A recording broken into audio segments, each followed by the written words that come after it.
Thế giới côn trùng.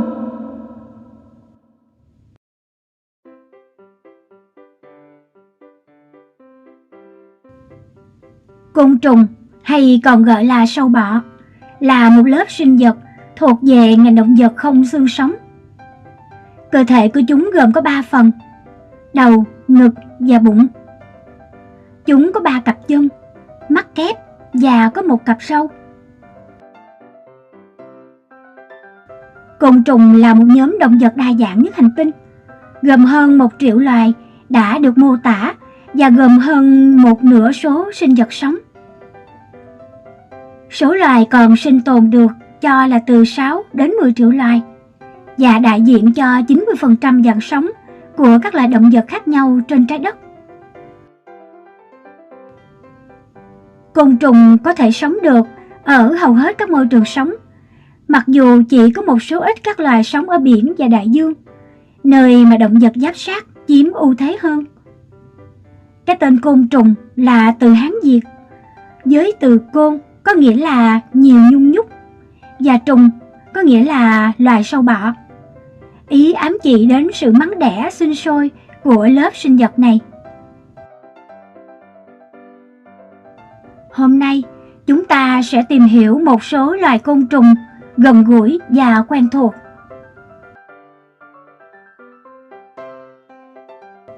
Đầu tiên, chúng ta sẽ tìm hiểu về loài bướm.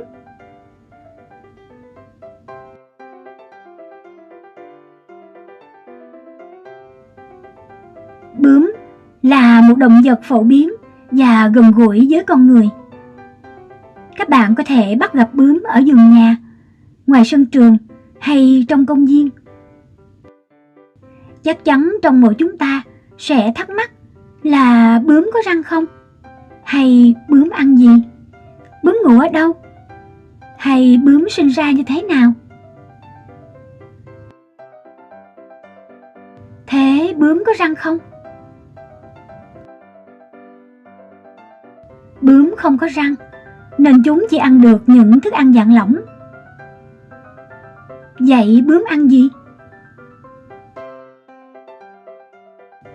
Bướm hay xuất hiện trong các vườn hoa. Có phải là chúng ăn mật hoa? Đó chỉ là một trong những loại thức ăn của bướm. Ngoài mật hoa, thì bướm còn ăn nhiều loại thức ăn khác để bổ sung dưỡng chất cho cơ thể, mà khi biết sẽ khiến cho chúng ta rất bất ngờ. Thỉnh thoảng, các bạn sẽ thấy bướm đậu ở trên bùn, chất thải, trên người hay những bãi nước tiểu của các động vật khác. Đấy chính là những thức ăn bổ sung của các chất thiết yếu để nuôi cơ thể của bướm. Thật là khó tin, khi loài bướm xinh đẹp như vậy lại khoái khẩu các món thức ăn đó, phải không các bạn? Thế bướm ngủ ở đâu? Bướm xuất hiện ban ngày, nhất là những ngày nắng ấm. Còn khi đêm xuống, nhiệt độ giảm làm các loài bướm di chuyển khó khăn, nên trông như chúng đang ngủ, nhưng không phải vậy đâu. Bướm thường ngủ vào buổi chiều. Chúng treo mình ngủ trên dưới những chiếc lá hay một nơi yên tĩnh nào đó. Bướm sinh ra như thế nào?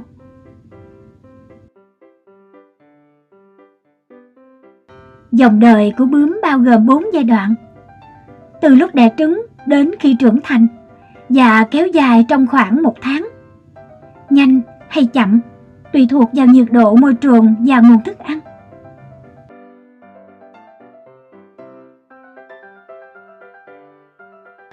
Dòng đời của bướm bắt đầu từ trứng.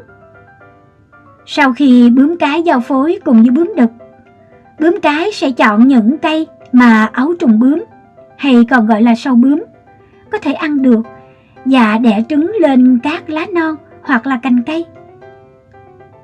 Trứng sẽ nở thành ấu trùng, hay còn gọi là sâu bướm. Sau 3 đến 6 ngày, tùy thuộc vào nhiệt độ của môi trường. Ở hầu hết các loài bướm, sau khi nở sâu bướm sẽ ăn vỏ trứng, vì chúng chứa rất nhiều chất dinh dưỡng cần thiết để sâu bướm có thể phát triển. tiếp theo, chúng sẽ ăn lá cây để mà phát triển thêm. Trong quá trình này, chúng phải trải qua nhiều lần lột xác.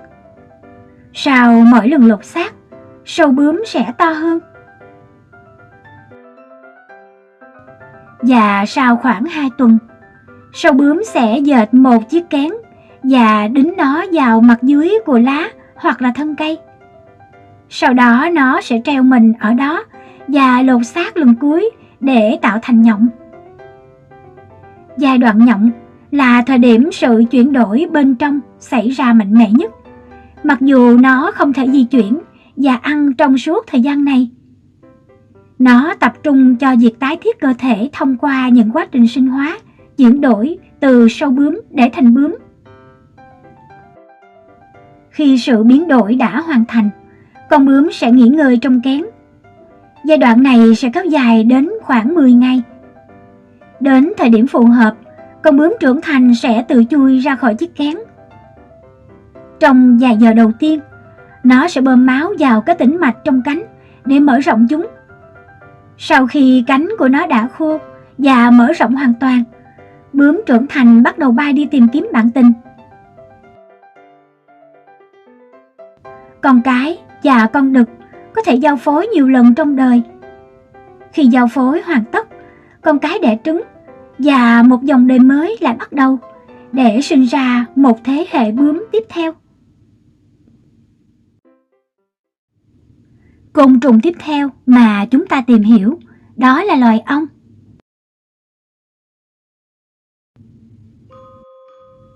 Các bạn biết không, ong là loài côn trùng có tổ chức xã hội rất cao, bên cạnh kiến và mối. Ong có tập tính sống theo bầy đàn. Mỗi đàn đều có ông chúa, ông thợ và ông non, và đều có sự phân công công việc rõ ràng. Ong có nhiều loài rất đa dạng. Có một số loài được con người nuôi để khai thác sản phẩm như là mật ong, sáp ong, sữa ong chúa. Ong chúa có tuổi thọ khoảng 5 năm và có nhiệm vụ lấp đầy tổ dưới trứng. Đảm nhận công việc bận rộn nhất trong những tháng hè. Đây là lúc tổ ong cần đến sức mạnh tối đa. Số trứng ong chúa đẻ mỗi ngày có thể lên tới 2.500 quả. Ong chúa có thể kiểm soát giới tính của trứng ong. Nếu ong chúa sử dụng ấu trùng được tích trữ để mà thụ tinh, thì ấu trùng nở ra sẽ là cái.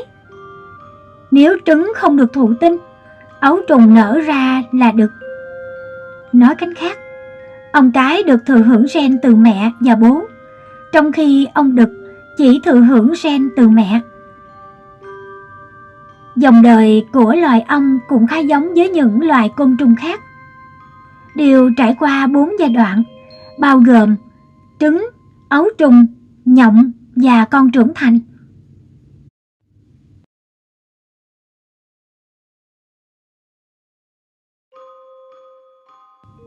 Giai đoạn trứng. Ong chúa sẽ dự trữ tinh trùng. Chúng chỉ giao phối 1 đến 2 lần trong cuộc đời, sau đó dự trữ và thực hiện nhiệm vụ sinh sản trong suốt dòng đời của mình. Ong chúa sẽ thực hiện nhiệm vụ đẻ trứng để gây dựng vương quốc cho mình. Giai đoạn ấu trùng. Sau 3 ngày, trứng sẽ được nở thành ấu trùng. Ấu trùng có phần miệng đơn giản, đủ để có thể tóm gọn được lượng thức ăn được ong thợ đặt ngay vào miệng. Ở giai đoạn ấu trùng, chúng sẽ trải qua 5 lần lột xác để mà phát triển. Ấu trùng ở giai đoạn tiền nhộng có vẻ ngoài rất giống với con ong trưởng thành, chỉ khác ở điểm là chúng khoác lên mình một lớp vỏ bọc. Giai đoạn nhộng. Chỉ trong 3 đến 5 ngày ở giai đoạn ấu trùng, chúng sẽ tiến hóa thành nhộng. Trong thời gian này, các con ong thợ sẽ làm nhiệm vụ chăm sóc, nuôi các con nhộng bằng cách là cung cấp sữa chúa cho các con. Giai đoạn con trưởng thành. Chỉ sau khoảng 1 đến 2 ngày, các con nhộng sẽ lột xác và trở thành con ong trưởng thành. Chúng bắt đầu phân công những chức vụ khác nhau trong vương quốc của chúng, như ong đực, ong thợ, để tiếp tục hoạt động và xây dựng. Tuổi thọ của loài ong tùy thuộc rất nhiều vào môi trường sống của ong. Bên cạnh đó, tùy vào từng chức năng riêng mà ong sẽ có tuổi thọ khác nhau. Ong chúa là loài sống lâu nhất trong đàn ong. Tuổi thọ của chúng đạt khoảng 1 đến 3 năm. Ong đực là loài có tuổi thọ ngắn nhất. Thông thường, chúng sẽ chết sau khi giao phối. Tuổi thọ ngắn nhất của ong đực khoảng 14 ngày và dài nhất khoảng 43 ngày. Ong thợ, do phải lao động nên tuổi thọ của chúng trong điều kiện môi trường lý tưởng đạt khoảng 6 tháng. Ong thường tập hợp thành đàn để phát triển. Một đàn ong có khoảng từ 25.000 đến 50.000 con. Chúng sinh sống trong các tổ trên cây, kẽ đá, bụi rậm, hay thậm chí là trong tổ cải tiến do con người tạo ra. Một đàn ong được phân chia thành nhiều chức vụ khác nhau để cùng nhau phối hợp làm nhiệm vụ xây dựng và phát triển tổ.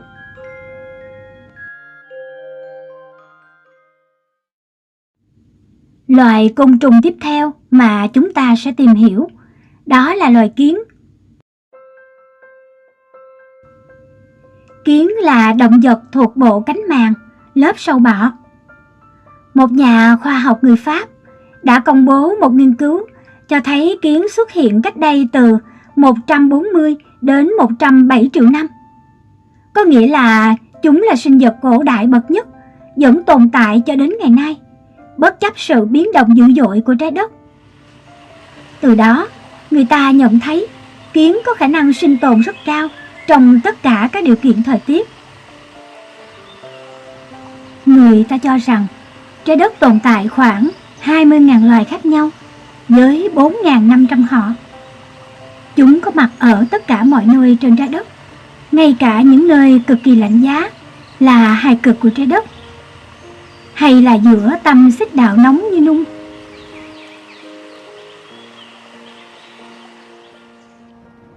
Kiến có nhiều chủng loại, nhưng màu sắc thường chỉ là đỏ hoặc đen. Cá biệt mới có loài pha thêm màu trắng. Kiến là loài sống bầy đàn với cách tổ chức xã hội khá riêng biệt.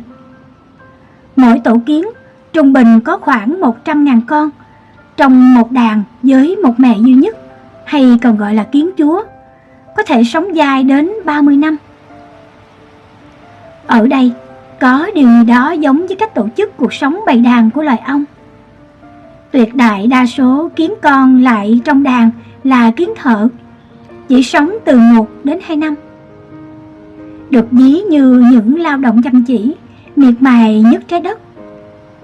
Công việc của kiến thợ là chăm sóc kiến chúa, ấp trứng, chuyển trứng, nuôi kiến con, xây dựng hang, kiếm thức ăn và canh gác. Cũng ít người biết rằng tất cả kiến thợ đều là giống cái, nhưng cơ quan sinh sản chưa phát triển đầy đủ nên không bao giờ có thể trở thành kiến chúa, mà mãi mãi chỉ là chân cu li từ khi sinh ra cho đến chết. Kiến được xem là loài mạnh nhất vì chúng có thể vác thức ăn nặng hơn chúng cả 10 lần. Nhưng để vận chuyển lượng thức ăn nặng nề đó, chúng phải dùng sức mạnh tập thể trong sự phối hợp. Chúng cùng nhau khiêng thức ăn kiếm được một cách rất dễ dàng, khi mà cả ngàn con cùng chung sức. Kiến ở đâu cũng có, ai cũng có thể nhìn thấy chúng hoặc bị chúng đốt. Nhưng ít người biết rằng chúng cũng có những tác dụng tích cực. Người Maasai ở phía đông châu Phi có thói quen dùng kiến làm công cụ chữa lành vết thương. Khi một người trong bộ lạc bị thương, họ sẽ bắt vài con kiến to xác trong đàn kiến quân đội để chúng cắn ở hai bên vết thương. Sau đó bỏ phần thân kiến mà chỉ giữ lại phần đầu kiến trên vết thương. Từ đó vết thương không chảy máu và lành lại một cách nhanh chóng. Kiến là loài vật có cuộc sống khá vệ sinh. cụ thể là việc xử lý những con vật bị chết.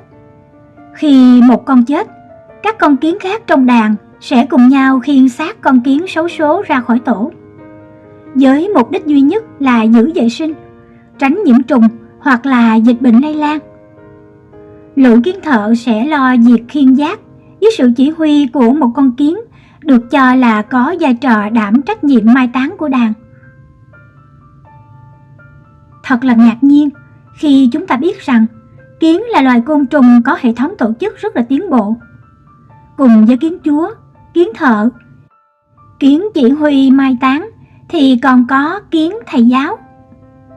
Sinh ra để có đủ kỹ năng cần thiết, chúng trải qua một quá trình học hỏi dưới sự hướng dẫn của những thầy giáo.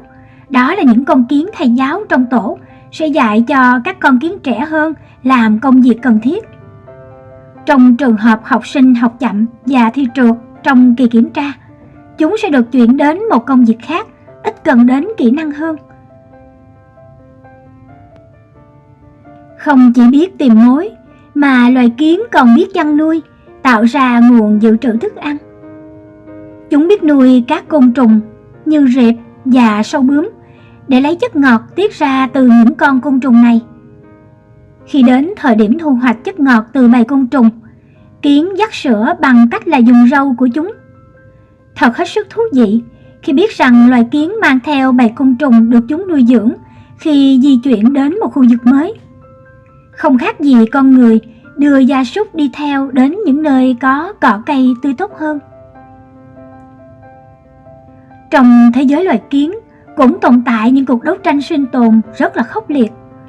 Vì vậy mà việc rèn luyện kỹ năng chiến đấu có chiến thuật được coi là nhiệm vụ sống còn. Khi lâm trận, chúng biết chiến đấu theo các chiến thuật khác nhau dựa trên tình trạng là đe dọa cụ thể.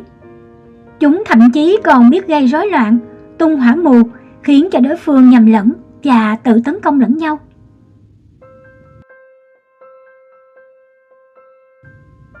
Người ta từng nói đến sự phi thường trong thế giới của loài kiến. Chúng không có tai mà cảm nhận âm thanh từ rung động của mặt đất thông qua bộ cảm biến nhạy cảm trên các chân. Chúng có khả năng tồn tại đến huyễn tưởng bất chấp sự khắc nghiệt của thời tiết và khí hậu.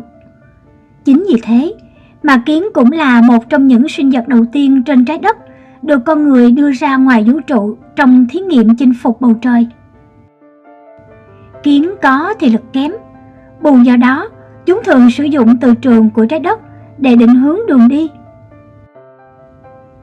Chúng được coi là loài côn trùng thông minh nhất, trong khi cái đầu bé nhỏ của kiến có hơn 250.000 tế bào não. Và bây giờ, chúng ta sẽ tìm hiểu một loài sinh vật thuộc họ côn trùng với kích thước rất nhỏ. Đó là muỗi.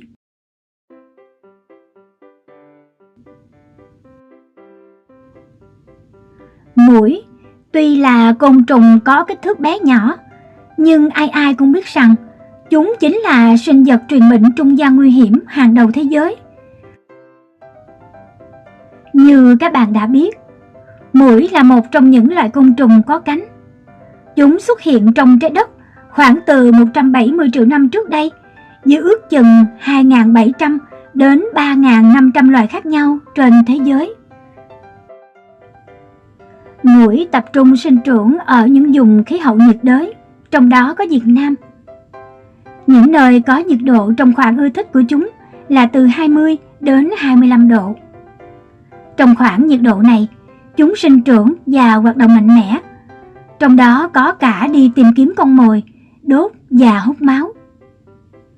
Ở nhiệt độ trên hay dưới khoảng trên không có nghĩa là chúng không có, mà thường trú ngụ và giảm khả năng sinh trưởng phát triển. Dựa theo giới tính mà muỗi được chia làm hai loại, đó là muỗi đực và muỗi cái. Muỗi đực có vòng đời nhiều nhất là 20 ngày. Trong khoảng thời gian đó, chúng sẽ kiếm thức ăn là nhựa cây và thực hiện chức năng giao phối với muỗi cái. Sau 20 ngày, muỗi đực sẽ chết. Khác với muỗi đực, muỗi cái có vòng đời từ 1 đến 2 tháng. và nguồn thức ăn chính của chúng là máu người hay động vật sống. Trong 2 tháng tồn tại, chúng sẽ kiếm ăn và sinh sản từ 6 đến 8 lần. Trên thực tế, muỗi cái là vật gây hại trực tiếp đến con người. Giai đoạn phát triển của muỗi được tính từ lúc còn gọi là trứng.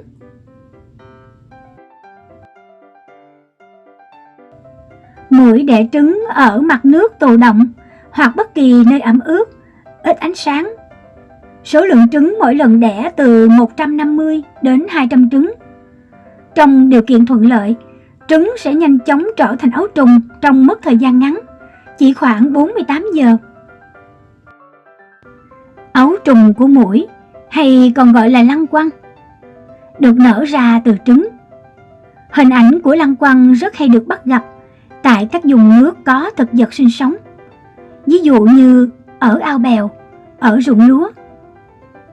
Lăng quăng hay bọ gậy là dạng sinh vật không có chân, chỉ có đầu và thân, di chuyển trong mặt nước bằng cách là uốn mình cơ thể, nên do đó được gọi tên là lăng quăng. Chúng sống và chờ từ 1 đến 2 tuần để chuyển sang giai đoạn mới. Trong thời gian phát triển này thì thức ăn của chúng chính là vật ký sinh, vi khuẩn, tảo.